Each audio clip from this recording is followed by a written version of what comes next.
그렇겠어요? 그래서 이렇게 사셔라 그랬는데 그리고 3년이 지났는데 똑같은 걱정을 하고 있는 거예요. 근데 그분이 걱정하고 있는 건 지금 내가 이렇게 삶이 힘든 건 내가 지금 생각을 잘못하고 있어서 힘든 게 아니고요. 운을 잘못 만났다고 생각을 하는 거예요. 누군가가 나한테 조금만 도와주면 내가 일어설 수가 있는데 그 옆에서 나를 아무도 도와주지 않는다는 거예요. 우리가 지금 여기 앉아 계시는 분은 남 얘기니까요. 남 얘기니까 한번 냉정하게 제가 이렇게 말씀을 드리면 한번 판단해 보세요. 과연 주위에서 도와주지 않아서 내가 그렇게 사는 걸까요? 내 생각이 잘못된 거죠. 예. 그러니까 하려고 하지 않는 사람은 이렇게 모든 거는 다 원인은 바깥에서 찾게 되는 거예요. 다 모든 건 내 안에 있고요. 내가 원인을 만들었고 다 내 안. 그래서 우리가 내 탓이오가 있다라는 거예요. 처음에 항상 내 안에서 원인을 찾고 내가 지금 이루고 있는 거는 내가 뭔가 생각을 잘못하고 판단을 잘못했다고 하는데 우리가 살면서요. 여기 보살님도 살아온 시간들이 많으시지만 우리가 무너지는 거요. 한순간이죠. 찰나. 사고도 찰나고요. 내가 가지고 있던 재산을 다 잃어버리는 것도 찰나예요. 순간이라는 거죠. 그냥 그 순간만 그렇게 되지 않았다면 그때 그런 선택만 하지 않았다면 내가 그때 그 시간에 그 차만 피했다면 정말 우리가 알 수 있는 운명이라는 거는요. 찰나에 이루어지고요. 찰나에 흥하고 찰나에 망하는 거라는 거예요. 그래서 절에서 얘기하는 건 찰나에 모든 것들이 이루어지고 모든 것들이 없어지기 때문에 항상 집중하라라는 거예요. 지금 여기 앉아 계시는 분들의 삶이 너무 편하고 행복하시다면 제 얘기가 그렇게 귀담아 들으실 필요 없으세요. 근데 그렇지 않으시다면 우리가 기도를 하는 이유는요. 모든 건 찰나에 이루어지기 때문에 기도를 하는 거예요. 집중한다라는 거죠. 그러니까 내가 지금 어떤 선택을 해요. 내가 이 길을 가야 되는지 우리가 지금 여기 계시는 분들은 이제 어느 정도 이제 나이가 있으시니까 그런 삶의 변화가 심하진 않으시겠죠. 근데 자녀분들이나 이런 분들은 삶의 변화가 심한데 끊임없이 뭔가를 결정을 해야 되고요. 끊임없이 선택을 해야 되거든요. 근데 우리는 그 선택에 있어서 순간적으로, 그러니까 부처님의 가피는요, 찰나에 주시는 거예요. 우리가 좀 전에 사무장님이 잡담하지 말라는 이유는 제 얘기의 경청이 아니고요. 모든 우리가 가피가 이렇게 찰나에 오는 거예요.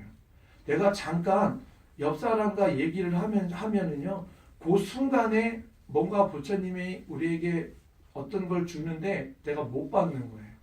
그래서 절에서 와서 부처님 법당 안에 들어오시면 부처님의 내가 열심히 기도를 했어요.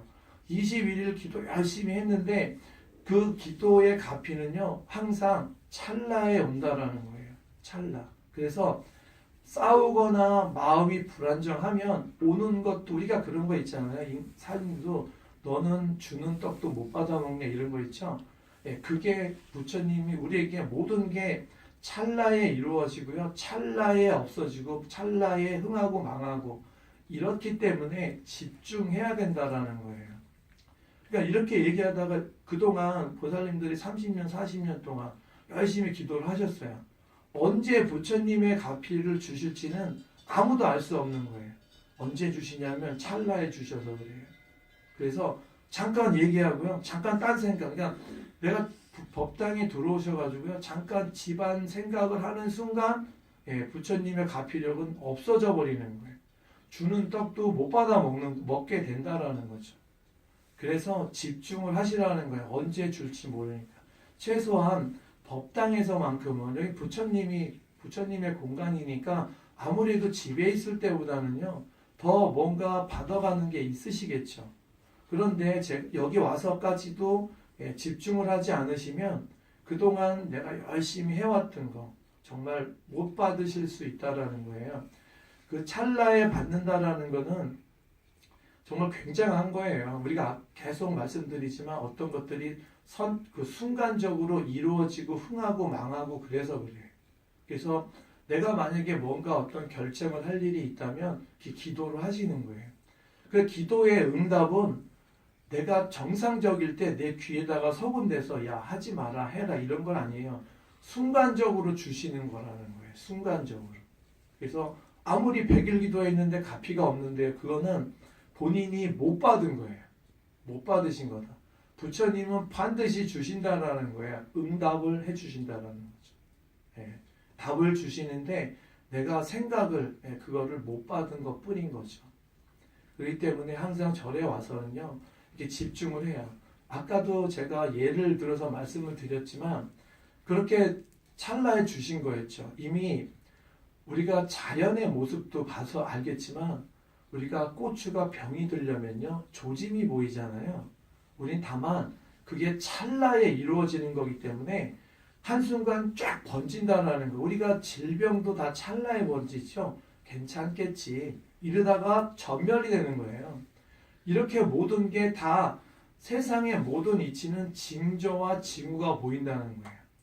자, 사람이 내 목숨 끊을 때도 찰나에 이루어지지만 하지만 실제적으로 이렇게 잘 관찰해 보면 뭔가 사람의 행동이 이상하거나 조짐이 이상한 거예요. 우리는 못 느끼는 거예요. 그러니까 이렇게 자연이든 부처님이든 우리가 어떤 일이 변화될 때는요 반드시 조짐이나 징후를 보여주는데 우리는 모르는 거예요. 모르는 이유는 내 생각 때문에 그렇다라는 거죠. 그게 우리가 절에서 얘기하는 번뇌 망상이라는 거예요. 예. 그게 많다 보면 이렇게 좋은 기도의 가피력이나 응답을 주셔도 못 받는 경우들이 너무너무 많다라는 거예요. 그래서 절에 와서 이렇게 추운데 오늘 오신 이유는 그래도 마음속에 불성이라는 게 있으셔서 오신 거예요. 뭔가 절에 가야 되겠다. 뭔가 좀 절에 가면 좀 편안해지겠다라는 그 마음 자체가 이제 불성이라고 하는 거죠. 그러니까 그 마음 자체가 불성인데 그걸 이제 점점 깨우는 거예요. 이렇게 한 번 와서 두 번 와서 계속 그 마음에 가리워졌던 부처님의 마음이 본 마음이라는 거잖아요. 그러니까 불성이 깨어나면 그러면 뭐가 생기냐면요. 마음의 고통. 지금 내가 생각하고 있는 거는 정말 부질없는 생각이다라는 게 생각이 드는 거예요. 이거는 말로 해서 바뀌는 게 아니고요. 내가 느끼는 거예요. 그래서 우리가 업장소멸을 해서 뭐가 이루어지냐면요. 우리가 지금 생각하고 있던 여기 보살님들 개개인의 고통, 짐이라고 하는 거죠. 그런 것들이 하나씩 내 어깨에 쌓였던 짐들이 하나씩 이제 내려놓게 되는 거예요. 아, 이게 내가 생각하고 있는 게 이게 잘못 생각했구나. 그러니까 내가 느껴야 행동으로 바뀌는 거거든요. 느끼지 않고 말로 아무리 해도 그건 내게 되지 않는다라는 거예요.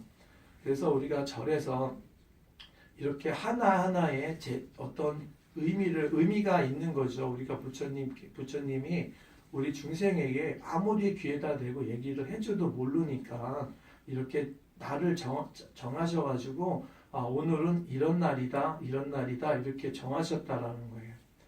그러니까 지금 이렇게 추우신데 이렇게 오셨는데 그래도 뭔가 마음속에 있는 짐 정도 하나 정도는 부처님 앞에 내려놓고 또 이제 내려가시는 그런 시간이 돼야 여기 오신 보람도 있으시잖아요.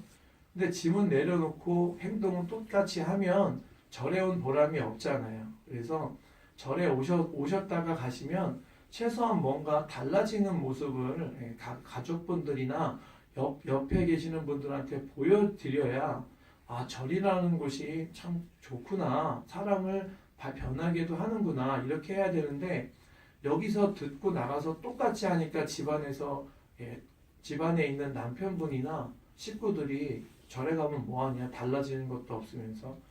근데 사실은 이게 생각을 해봐야 되는 거잖아요. 그러니까 제가 처음에 한번 숙제를 내드렸어요. 집안에서 사람이 올 때는 한번 우리가 어떤 사람에 대해서 존경한다, 좋아한다, 나는 너를 사랑한다 이렇게만 얘기하지 마시고요. 말로 100번, 1000번 얘기하지 마시고 그 사람이 정말 귀하고요. 훌륭하고 좋다면 내가 보여주라는 거잖아요. 그래서 사람이 오면 별것도 아닌데 제가 커피를 주더라도 종이컵에다 주지 말고요. 찻잔에다가 내줘라 이렇게 말씀을 드렸어요. 한번 해보셨나요? 네, 해보시니까 어떠신가요? 좋아야죠. 네, 좋아하는데 귀찮죠, 제가. 그쵸? 근데 우리는 항상 그러잖아요. 누가 오면 내가 너 얼마나 좋아하는데, 내가 널 얼마나 아끼는데, 말로만 하죠? 네. 절에서 얘기하는 거는 반드시 행위 따르지 않는 말은요, 그냥 잔소리라는 거예요. 그러니까 내가 너를 얼마나 좋아하는데, 내가 너를 얼마나 아끼는데, 라고 말로만 하지 마시고요. 정말 그 사람이, 저 사람이 나를 정말 아끼는구나, 많은 생각을 하고 있구나라는 걸요 행동으로 보여주라는데 그것조차도 하기 어렵죠. 왜? 습관이 그렇게 되어 있지 않다라는 거예요. 그러니까 우리가 다 어디 가서 대접받으면 다 좋으시잖아요. 기쁘시잖아요. 내가 기쁘면 상대도 기쁘다라는 거예요. 근데 이게 모든 게 다 습관 때문에 안 되는 거예요. 습관 때문에. 우리가 지금 여기 앉아 계시는 건요. 잘못된 습관을 바꾸기 위해서 여기 앉아 계시는 거예요. 그러니까 내가 이렇게 사는 게 맞다라고 생각을 하면서 사신 거잖아요. 근데 이상하게 자식들도 잘 안 풀리고 나도 힘들고 그러니까 내가 맞다고 생각하는 그건 어디서 나왔냐면 습관과 환경에서 나온 거예요. 그러니까 그게 바른 습관과 바른 행동이 아니라는 거죠. 내가 바른 습관과 바른 행동을 했다면 힘들 이유가 없다라는 거예요. 그래서 그 습관 하나하나를 바꾸기 위해서 바꾸면 부처님이 좋아지시는 게 아니고 내가 좋아진다라는 거예요. 그리고 여기 제가 늘 가끔 말씀드리지만 그러니까 내 자식에 대한 어떤 가피는요. 우리가 유교에서는요 적석이라고 해요. 그러니까 내가 열심히 기도를 하면 내 자식이 덕을 받는 게 아니고 손녀가 덕을 받는다고 제가 말씀을 드렸어요. 이거는 전생의 어떤 업도 되고요. 전생에 내가 업이 부족하면 현생에 열심히 공덕을 닦으시면 되는 거예요. 우리가 제사를 올려드리는 것도 살아생전에 그냥 세상과 내가 덕을 쌓지 못했다라는 거죠. 그래서 사후에라도 영가님을 위해서 공덕을 쌓아드리는 게 우리가 자손이 제사를 올려드리는 거예요. 제사를 올려드리고 연부를 해드리면 그 영가님이 그 공덕을 갖게 된다라는 거죠. 사신 분이나 돌아가신 분이나 다 살아생전에 지은 내가 공덕이든 복이든 이런 게 없다면 내 대에는 나는 아무 상관이 없다고 하더라도요. 그 후손이 반드시 악업이든 선업이든 반드시 갖고 가게 돼 있다는 거예요. 그러니까 악업이든 선업이든 난 그런 거 몰라. 난 내가 잘 먹고 잘 살면 돼. 이렇게 생각하시는 분도 있겠지만 그 악업이 결국에는 재물을 탕진하게 되는 거예요. 우리 옆에서 많이 보셨잖아요. 아버지는 열심히 벌어서 쌓아놓은 거예요. 자식들이 툭 털어먹는 거. 이게 바로 악업이라는 거예요. 그러니까 이런 게 단순하게 그냥 난 돈 닦는 사람이 아니니까 그런 거 몰라. 돈 버는 방법이나 좀 알았으면 좋겠어. 이렇게 얘기하는데 돈 버는 방법은요. 간단해요. 안 쓰면 돼요.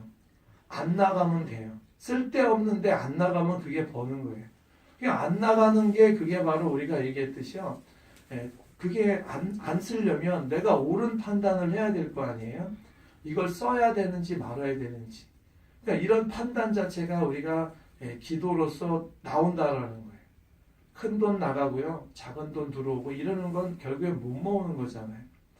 그러니까 이게 제가 이렇게 기도라고 하니까 기도는 돈 버는 거랑 아무 상관이 없으니까 빨리 끝내 이럴 거 싶겠죠. 근데 다 연관성이 있는 거예요. 이게 하나하나 다 연관성이 있기 때문에 여기에 나와 있는 거죠.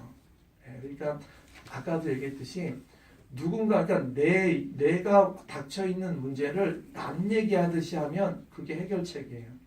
지금 내가 당하고 있는 고통을요. 우리가 남한테 얘기할 때는 굉장히 객관적으로 판단을 해줘요. 그러니까 예를 들어서 어떤 보살님이 자식에 대한 근심 걱정이 있어요. 그러면 다 한 번씩 조언하시죠? 네. 다 그냥 두면 알아서 다 살아. 이러면서 내 자식이 딱 그런 일 닥치면 막 안절부절 못해요. 그래서 한번 내 근심 걱정을 남 얘기하듯이 한번 해보세요. 나한테